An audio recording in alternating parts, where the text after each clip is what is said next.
My name is Ruby, and I'm a 27-year-old, and I need to share my feelings about this ordeal because it weighs heavily on me. My relationship with my brother, Liam, who is 32, has always been complex and fraught with challenges. We've been polar opposites from the start.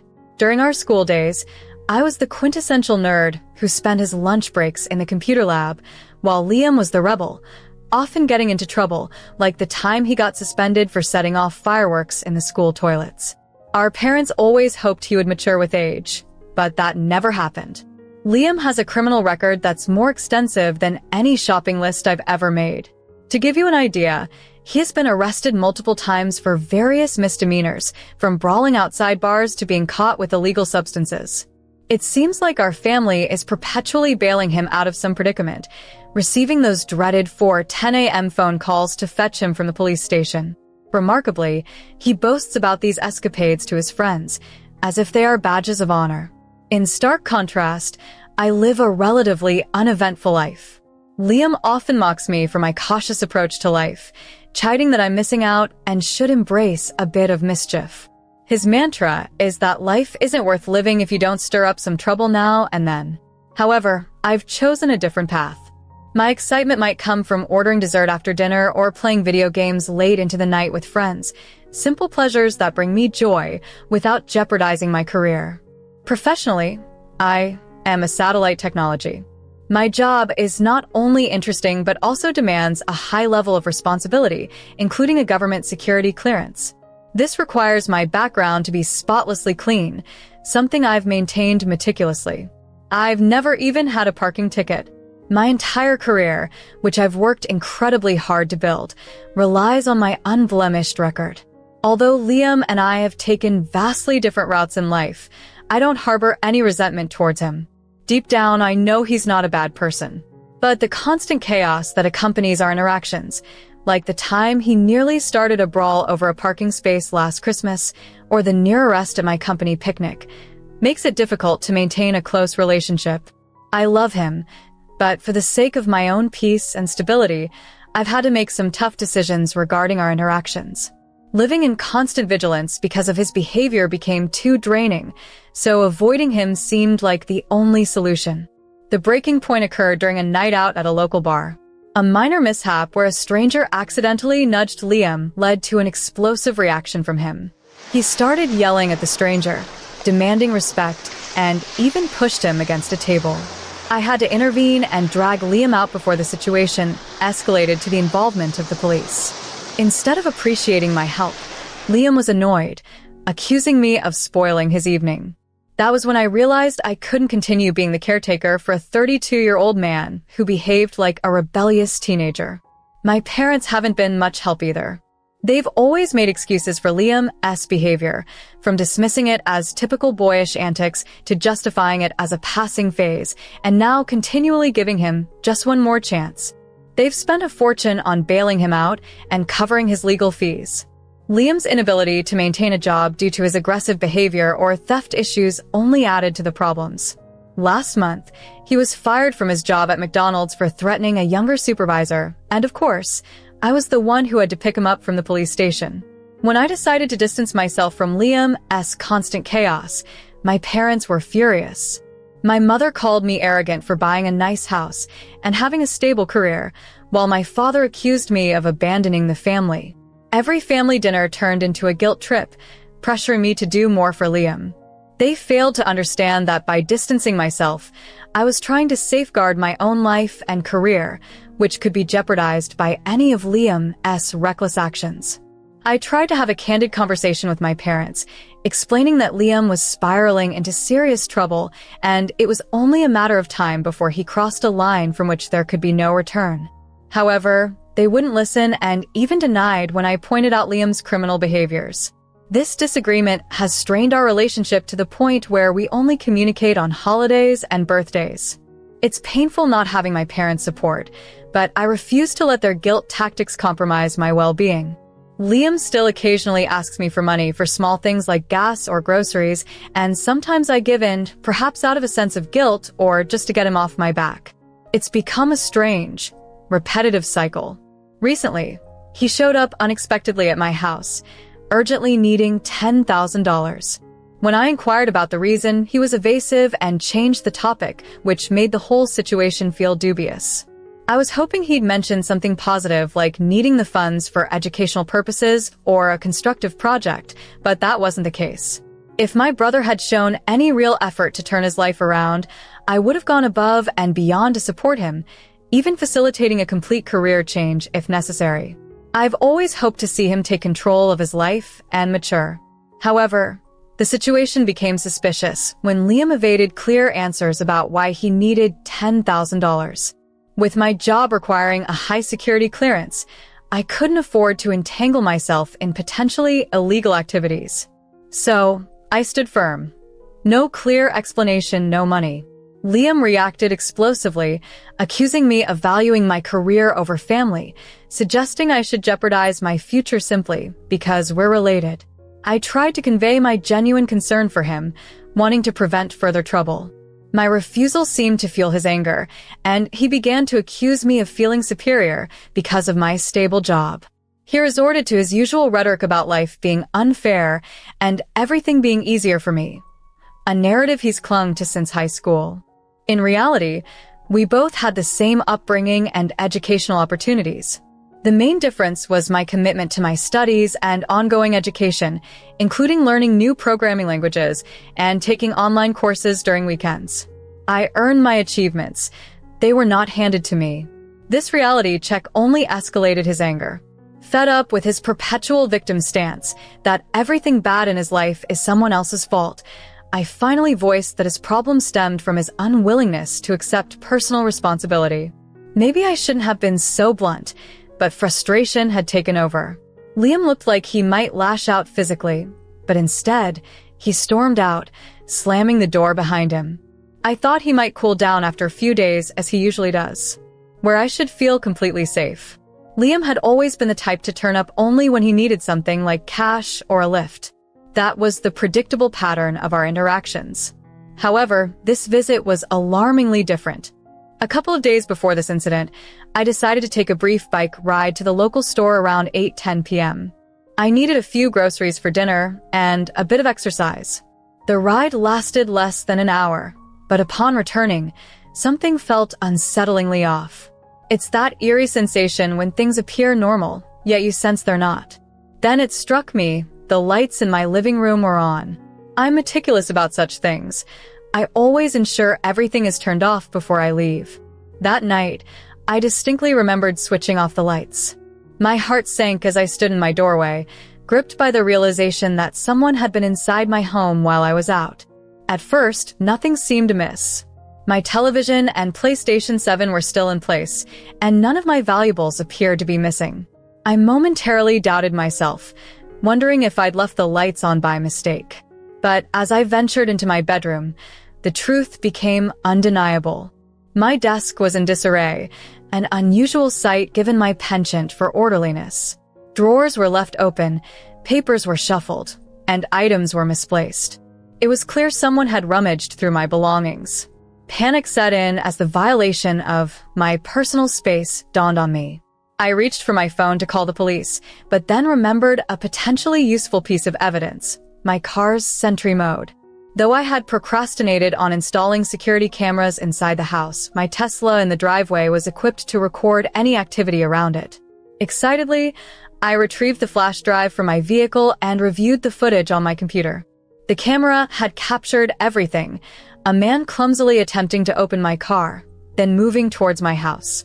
The footage was incriminating, but the real shock came when I recognized the intruder. Liam, my own brother, was the culprit. His face was unmistakably clear in the video. It was a surreal moment, seeing Liam involved in something so treacherous. There he was, the brother who once defended me from bullies, now the very person violating my sanctuary. It's one thing to handle a break-in by a stranger, but confronting such betrayal from family complicates everything. The dilemma of how to respond when the person you grew up with, who should be your protector, turns into the invader of your privacy. Despite the chaos of emotions, the situation demanded a response.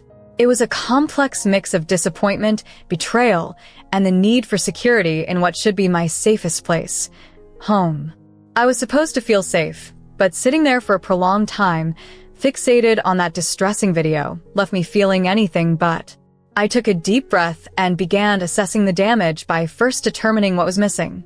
As I walked through each room of my house, I noted that none of the larger items like my TV or PlayStation were taken. Instead, the intruder had targeted cash and smaller valuables. The real blow came when I realized the specific items stolen: 3 of my expensive watches and, most infuriating of all, my cherished custom mechanical keyboard.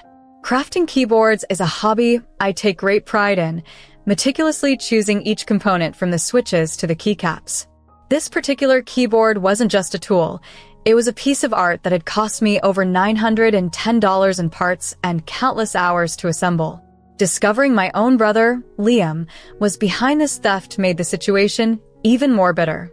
I decided to confront him directly before involving the police, hoping we might resolve the issue amicably. When I called him, my tone was sharper than intended. After all, he had just betrayed me. Our conversation began with me accusing him bluntly, to which he feigned ignorance, a typical maneuver of his I'd seen since our childhood. I revealed that I had video evidence of him attempting a break-in, which silenced him momentarily. When he realized I wasn't bluffing, his defenses fell, but his rationale was as shocking as it was disappointing. He justified his actions by claiming he needed $10,000 I had refused earlier, as if my denial warranted his burglary. Liam tried to twist the narrative, suggesting I was at fault for not freely giving him the money.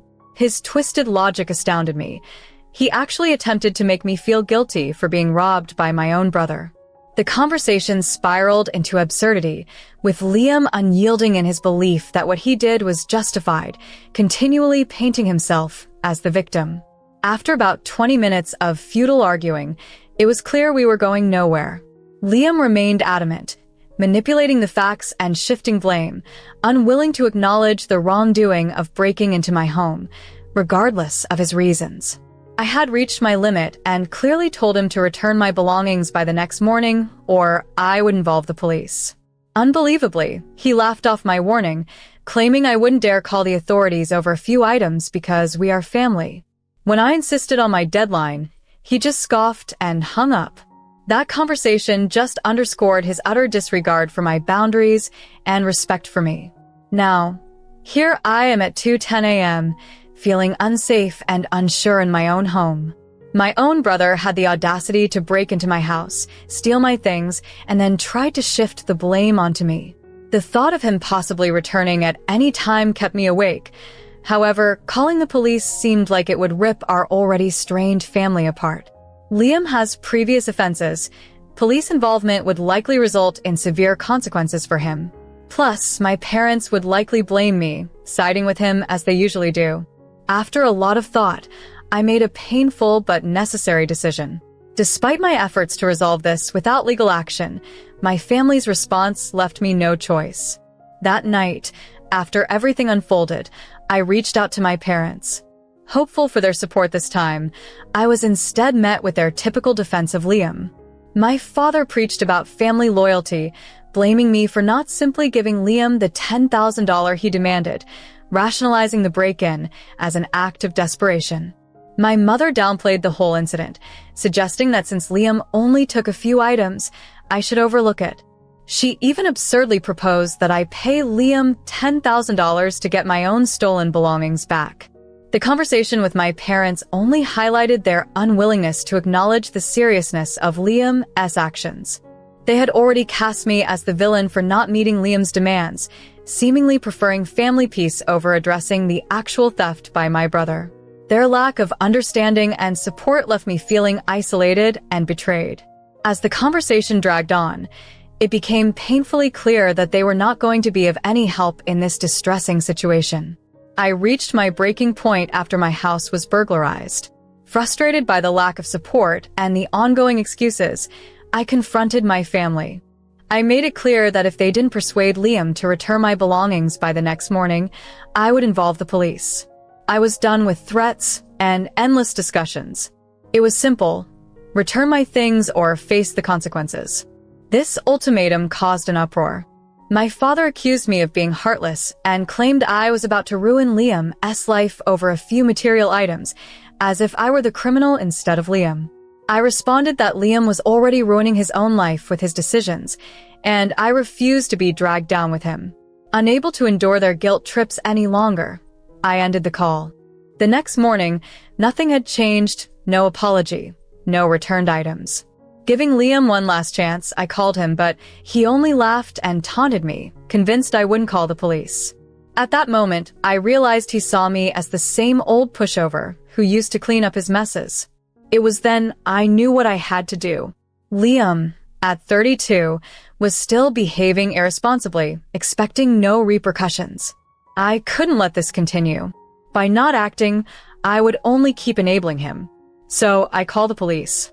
They arrived promptly, assessed the evidence, including the damaged window and video footage, and confirmed it was a clear case of breaking and entering plus theft. As the officers prepared their report, I felt a mix of guilt and relief. For the first time, Liam would face real consequences. Although I had hoped to resolve the matter within the family, his dismissive attitude left me no choice. That evening, after Liam was arrested, the family backlash was intense. My father accused me of destroying the family and ruining Liam's life, while my mother sobbed uncontrollably in the background. I stood firm, telling them that Liam's downfall was his own doing, significantly enabled by their years of indulgence. With nothing more to be said, I hung up, realizing they had made their choices. Many years ago, I always sided with Liam, but my father had been right about one crucial point. The legal system dealt with Liam severely. He had a prior record, and the case against him was indisputable. I found myself testifying at his trial, submitting crucial video footage that showed his actions. He faced charges of breaking and entering and felony theft due to the high value of the stolen items. This situation was starkly different from the past when our parents had always managed to get him out of trouble. The charges were so serious that Liam was facing substantial time behind bars. Instead of relying on a public defender, my parents drained their retirement funds to pay for a pricey attorney.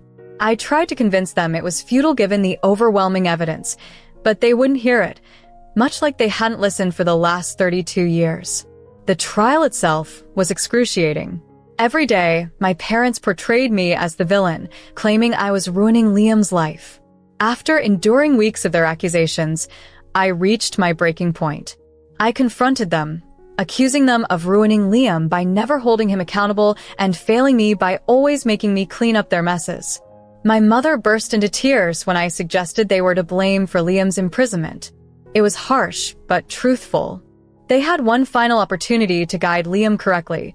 They could have insisted he return the stolen items and seek help. Instead, they defended his actions of breaking into my home and stealing from me. The judge, however, was not as forgiving as they had hoped. I've not visited Liam in prison since. What's the point? According to our parents, he blames me for his predicament. Perhaps his time in prison will finally teach him about accountability, though I remain skeptical.